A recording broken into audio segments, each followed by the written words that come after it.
What if the first 60 minutes after you wake up could determine whether you'll live to 90 or not? Sounds dramatic? Maybe, but researchers, monks, and centenarians around the world have quietly known this for centuries. Your morning isn't just a routine, it's a ritual, and it's programming your body for either vitality or decay. Let me ask you this. Have you ever wondered why some 90-year-olds still garden, laugh, and hike, while others are bedridden at 68? Is it luck, genetics, karma, or is it something much simpler?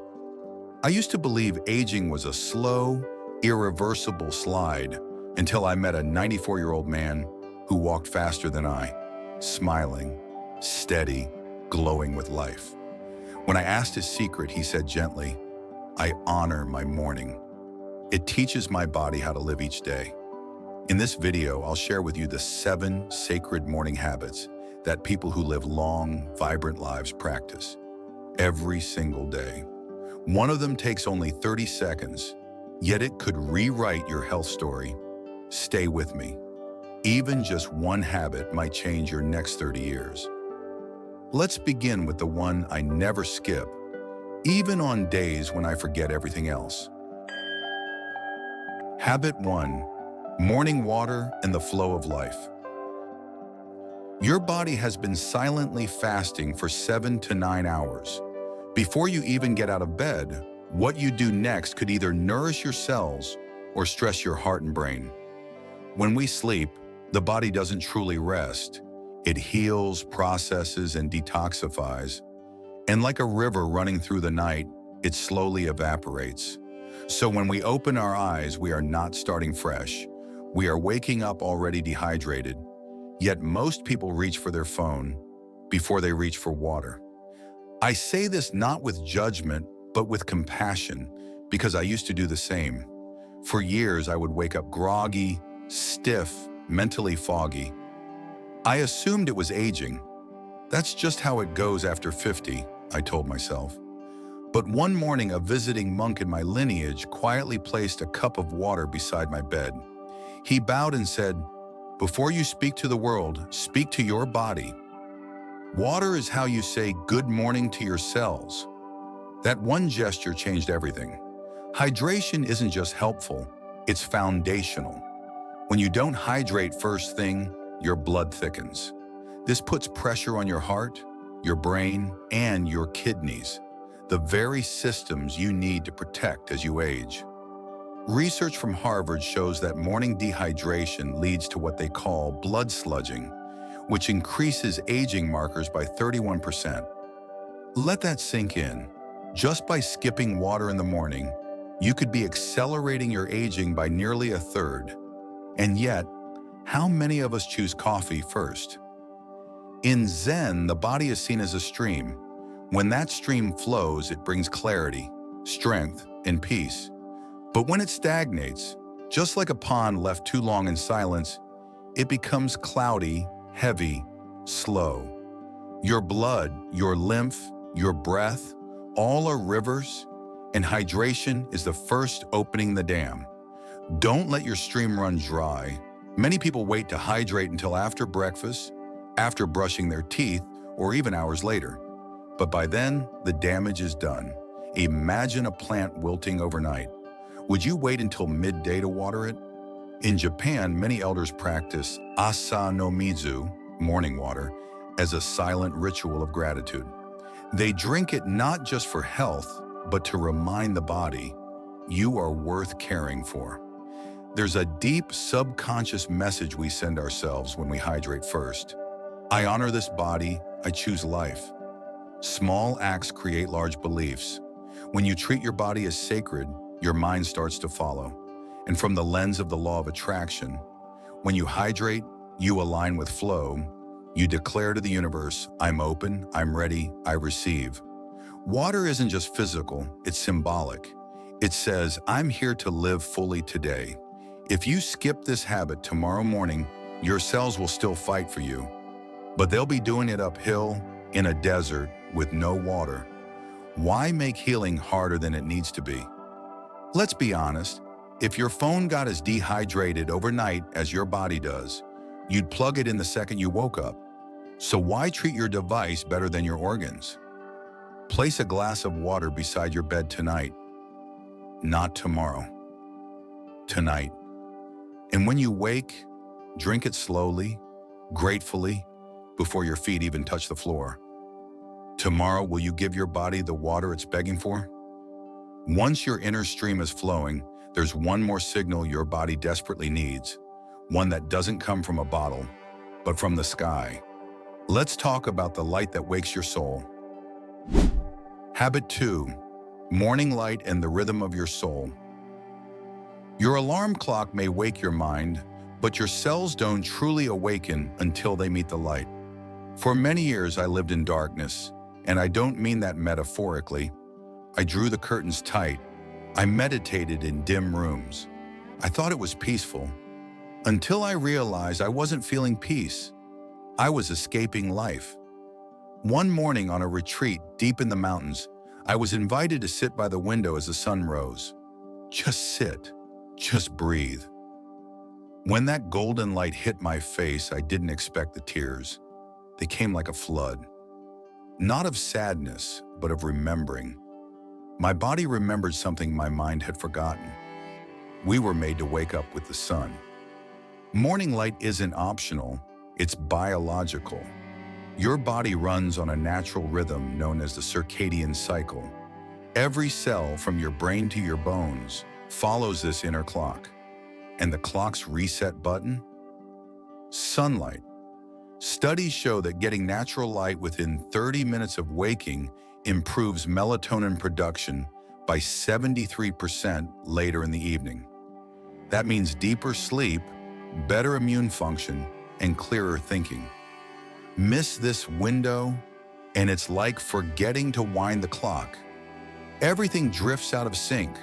Your sleep, your mood, even your digestion. From the Buddhist lens, morning light is more than photons. It is presence. Zen doesn't separate the outer world from the inner. When you see clearly, a monk once told me, you don't just see the tree, you see yourself as the tree. Light is like truth. At first it may feel harsh, but when you allow it in, it reveals your path. In meditation, we often speak of inner illumination. But how often do we ignore the outer illumination knocking at our window? To receive the sun's light is to receive life itself. The strange part? Most people miss this healing window by doing things that seem harmless. Checking email, turning on artificial lights, watching the news. But no screen, no lamp, no device can replace the sacred spectrum of the morning sky. You're not just missing sunlight, you're missing alignment. Lack of natural light in the morning is directly linked to low serotonin, a key factor in depression, especially in older adults. The result? You feel off without knowing why. I used to think I was just a slow starter, but really I was living disconnected from the planet's rhythm. And when I reconnected, so did my joy. Light is energy. When you stand in the morning sun, you're not just receiving, it's like tuning your frequency. You become more magnetic to clarity, creativity, and calm. In ancient traditions, even greeting the sun was a daily sacred act, not because the sun needed it, but because we did. Your soul is like a stained glass window. Without light, it's just a panel of muted colors. But when touched by morning light, it glows. It lives. If your houseplants aren't thriving on your windowsill, what do you think your kidneys feel like, locked in that dark kitchen every morning? If you're skipping this habit, you're skipping the free medicine nature designed just for you. And your body, it's still waiting by the window. Tomorrow morning, step outside. Or just open your curtains. Let the light land on your skin. Will you let light touch your skin tomorrow morning? Now that your light is on, your system is tuned and your mind is clearer. Let's move the body, not to sweat or strain, but to awaken gently from within. Habit 3. gentle movement, and the wisdom of joints.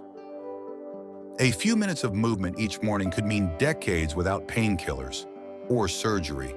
Some people start their day with coffee, others with a pill. But the longest-lived people I've met, they start their day with movement, not to burn calories or build muscle, but to honor the body that carried them through the night. A Zen is saying, when the body moves with mindfulness, the mind follows in peace. It's not about exercise, it's about awakening. Movement is the medicine your joints are waiting for. As we sleep, the fluid in our joints settles. Without movement, stiffness sets in like a silent fog. But when we move, even gently, it's like opening a window in a stuffy room. Science calls this the activation of the lymphatic system. It flushes out inflammation, it boosts immunity, and it signals your body, we are alive. Begin repair. Researchers at the Mayo Clinic found that gentle movement before breakfast activates autophagy, a natural detox and repair process that slows aging and supports joint health. I still remember the morning I rotated my shoulders and heard them crack like dry bamboo. But instead of feeling old, I felt awake. It wasn't pain, it was presence. For the first time in years, I felt like I was actually inside my body, not just dragging it around. It was the moment I realized, this isn't just stretching. This is me returning home to myself, one gentle movement at a time. From a psychological lens, movement equals control. As we age, one of the most painful feelings is the loss of agency over our body, our energy, our life. But movement, even tiny, wobbly, imperfect movement, restores sovereignty. A slow shoulder roll, a deep breath while raising your arms. These are not trivial, they're statements of resilience. In psychology, this is known as embodied confidence, using physical movement to influence mental stability. Even 2 minutes of motion in the morning can lower cortisol, improve emotional regulation, and boost dopamine. You don't have to do a full yoga flow in your living room. You don't need matching leggings or spa music. Just stand by your bed, shake your arms a little, and whisper, "Good morning, knees. I still believe in you. Trust me, they'll listen." Imagine a bamboo stalk, flexible, strong, resilient. What keeps it alive through wind and storm? Movement. When we stay still too long, we become like brittle branches. But when we move with softness, we bend. But do not break. Your body's bamboo. It's not asking for perfection. It's asking to flow. The energy you generate in the first hour of your day becomes a frequency you emit. Move with love, and the universe responds in kind. You don't have to run. You don't have to sweat. But if you move with intention, you send a powerful message. I am not giving up on this body. I am listening. Every morning you skip movement is a missed invitation to lubricate your future. Want to walk freely at 9-0? Start swaying today. Because the people who stay mobile into their 80s and 90s, they don't rely on luck. They rely on habit. So tomorrow morning, before food, before phone, give your body 5 minutes. Roll your wrists, sway your hips, touch your toes if you can. If not, touch your heart. Your joints are whispering, are you listening yet?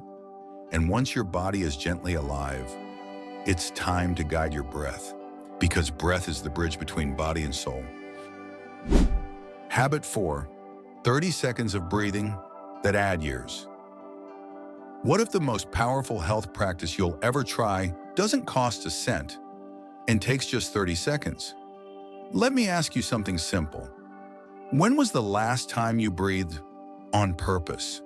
Not the autopilot chest rise that gets you through emails. I mean deep, intentional, soul-level breathing. The kind that reminds your nervous system you're not in danger. The kind that can, quite literally, extend your life. Most of us breathe as if we're just trying to survive the day. But the long-lived breathe as if they're trying to stay alive for decades, and that's no coincidence. Researchers studying centenarians across the blue zones found a startling pattern. Almost all of them practiced some form of slow, rhythmic breathing within the first hour of waking. Why? Because deep breathing activates the vagus nerve, which tells your body, you're safe now. You can heal. You can rest. You don't have to fight. The 4-7-8 technique, inhaling for 4 seconds, holding for 7, exhaling for 8, has been shown to reduce cortisol by up to 48%, lower blood pressure, stabilize heart rate, and shift your brain waves into a calm, focused state. Think about it. 30 seconds of breath can change your blood chemistry.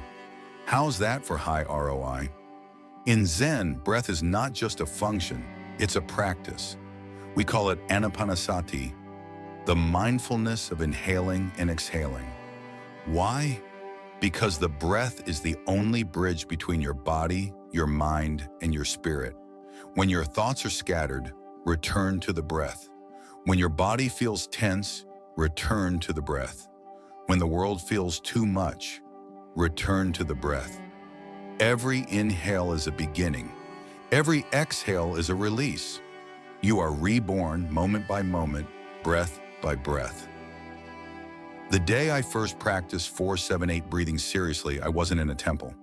I was stuck in traffic, late for a meeting, with heartburn and a headache, but something in me whispered, try it now. So I did. Inhale, 2, 3, 4. Hold, exhale, and I swear something shifted. Not just physically, though I did feel calmer. It was deeper. I suddenly felt like, I have time. I am in control. I can live long, not by effort, but by presence. That was the first moment I believed I could age with peace, not panic. Imagine each breath as a little boat. If you hold your breath too short, the boat spins in circles. If you breathe with intention, it glides across the ocean of stress and takes you somewhere calmer. You don't need to fix everything today. Just guide the boat. Just breathe. When you breathe deeply, you don't just calm the body, you align with receptivity. The universe listens to energy, not words. And a long, soft exhale says, I am ready to live. I'm open to grace. People buy gym memberships, health supplements, biohacking gadgets, then forget to do the one thing that's been keeping them alive since birth. Breath. It's the original wellness app. No download required. Skip this, and you'll never know what 30 seconds of peace could have unlocked for you. Your body is asking, just once each morning, to remember how to breathe like you want to be here. Tomorrow morning, give your nervous system a love note. Just 4 seconds in, 7 seconds pause, 8 seconds out. Will you gift your body these 30 sacred seconds tomorrow? Once your breath is steady, your body is calm, and your energy is aligned. Now comes the moment to feed your body like it matters.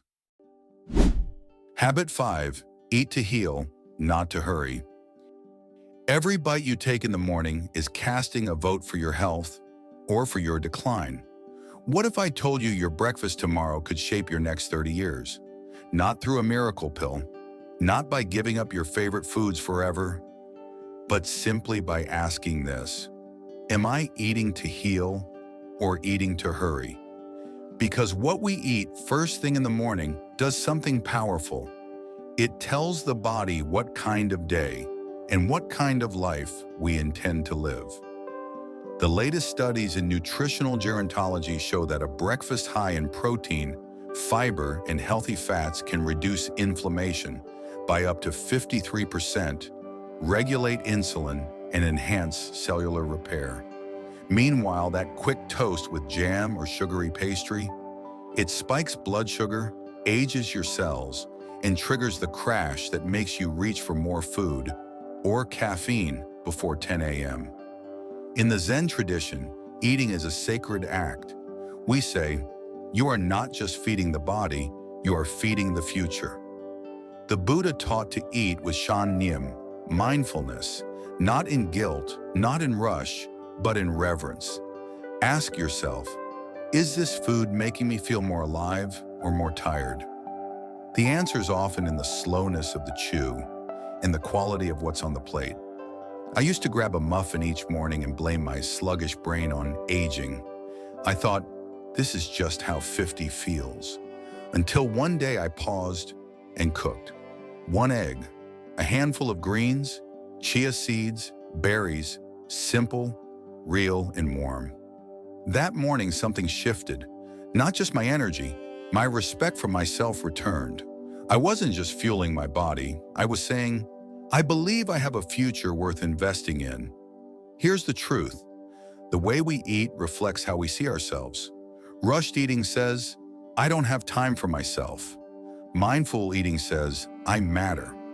When you eat food that supports your body's healing, you reinforce a deep psychological belief. I am worthy of care. It's not about being perfect. It's about being present and choosing foods that say, I still want to live fully. When you eat with reverence, you send a signal to the universe. I am ready to stay. I am ready to thrive. Your vibration rises when your nourishment is aligned. A high vibrational meal, rich in life force, not preservatives, magnifies your energetic field. You attract better health, clearer thoughts, and even more meaningful relationships. Here's what your body is secretly asking for. Protein, eggs, Greek yogurt, tofu, nuts, fiber, berries, oats, chia, flax, greens, healthy fats, avocado, olive oil, walnuts, and avoid refined carbs before 10 a.m. They may be comforting, but they come with a cost: inflammation, fatigue, and mood dips. Let's be honest. Most of us eat breakfast like we're late for a fire drill. One hand on the toaster, the other one is on our phone. But what if breakfast became the calmest part of your day? A morning thank you to your body, served on a plate. The difference between someone who thrives at 90 and someone who declines at 65? Often, it starts at breakfast. Don't let another morning be a missed opportunity to heal instead of hurrying. So tomorrow morning, ask yourself this simple question.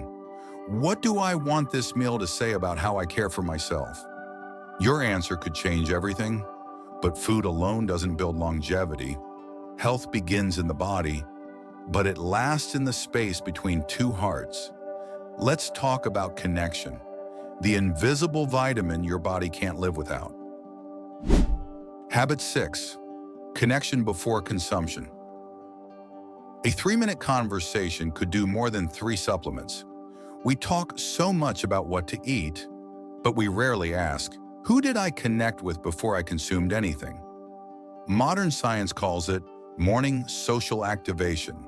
The ancients simply called it being human, because before food, before breathwork, before anything else, the heart hungers for connection. A groundbreaking 80-year Harvard study found that morning connection, even brief, can lower inflammation, boost immunity, and regulate dopamine and serotonin throughout the day. Isolation was shown to be more damaging to longevity than smoking 15 cigarettes a day. But what most people don't know is that timing matters. Morning contact rewires your body's emotional baseline for the entire day. In Zen, we say no one wakes up alone. Even if you're physically alone, your awakening belongs to the entire web of life. A tree does not grow for itself, neither do we. Every act of greeting, be it a word, a smile, a presence, is part of awakening itself. To speak is not just to exchange sounds. It is to remind each other, we are still here. We still matter. When you make social contact early in the day, your brain interprets it as safety. It calms the amygdala, activates oxytocin, and creates a loop of emotional regulation that protects you from overreacting to stressors later. It's not about long, deep conversations. Just a few words can tell your nervous system, I'm connected. I'm not alone. Human connection raises your vibrational field faster than almost anything. Think of it this way. If you start your day in love, you'll attract more harmony. If you started in silence and isolation, you may unconsciously attract more disconnection. You don't have to be a people person to benefit. You just have to open your field of energy, even slightly. I remember the morning I called my mother just to say, "Hi, Mom. I don't need anything. I just wanted to hear your voice." There was a pause, and then the softest laughter on the other end. Not because she was amused, but because she felt seen.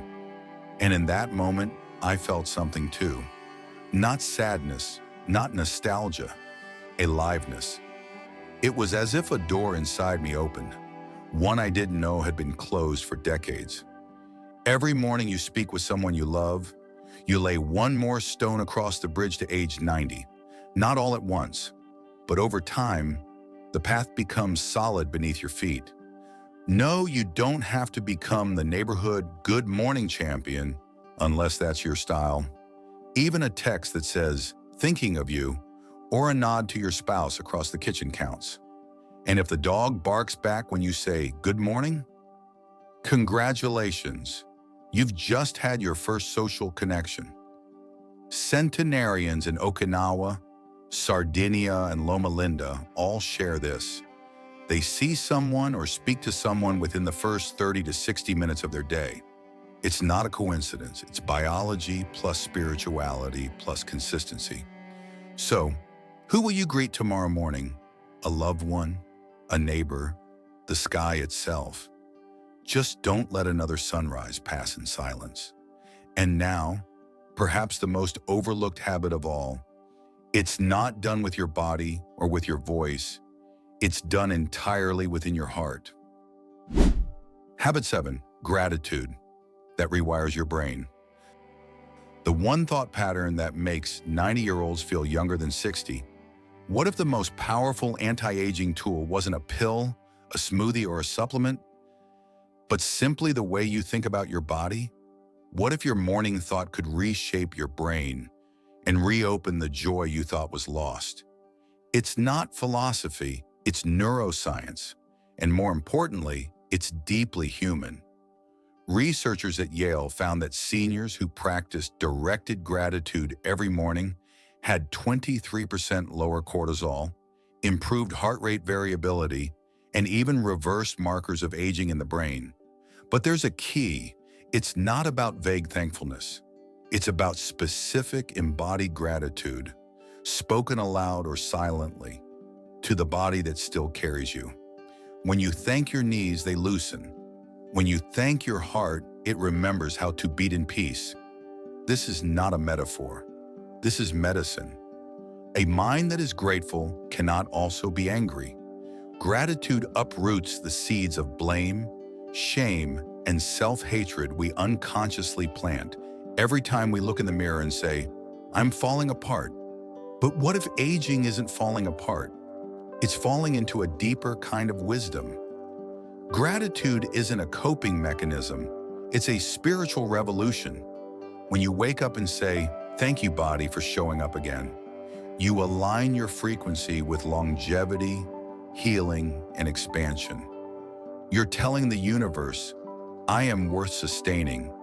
You stop resisting your body and start co-creating with it. There was a time I resented my legs. They ached every morning. The stiffness felt like betrayal. One morning after reading a teaching from a Vietnamese Zen master, I tried something new. I sat on the edge of my bed, placed both hands on my thighs and whispered, "Thank you for still walking with me." That day, the ache didn't go away, but for the first time, it felt like a conversation, not a complaint. That simple act rewired something not in my body, but in my relationship with it.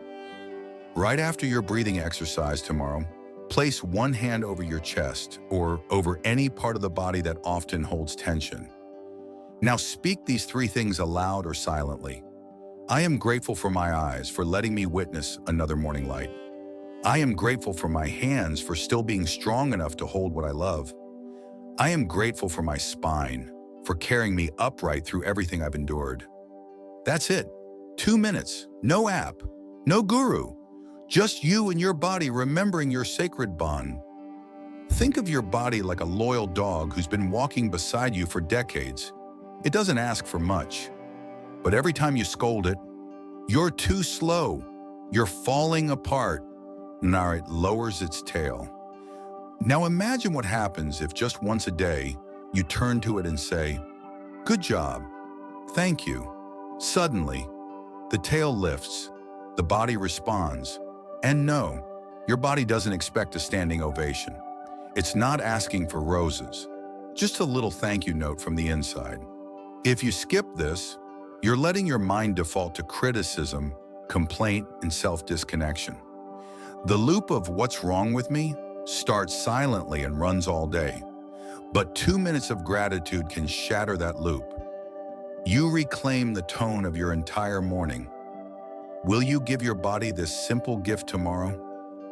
The gift of being seen, not for what it lacks, but for all it still does. You don't need a miracle. You just need a morning that loves you back. You don't have to be perfect. You don't need to change everything. You just need to begin, gently, intentionally, with how you greet your morning. Because a long life isn't built in decades. It's built in moments. A glass of water, a walk in the light, a breath, a meal, a hello, a thank you. Repeated every day. The people who thrive past 90 aren't superhuman. They're simply consistent with what matters most before the rest of the world even wakes up. And the truth is, you don't have to wait for your body to break down to begin giving it what it's always deserved. You have a choice tomorrow morning. Will you rush, or will you return to yourself? Will you scroll, or will you breathe? Will you consume, or will you connect? What you choose when the sun rises will echo long after sunset. If this video spoke to your heart, please like, share, and subscribe. Comment below, which of these 7 habits will you start with tomorrow? Because your 90-year-old self is waiting, and they'll thank you for starting today.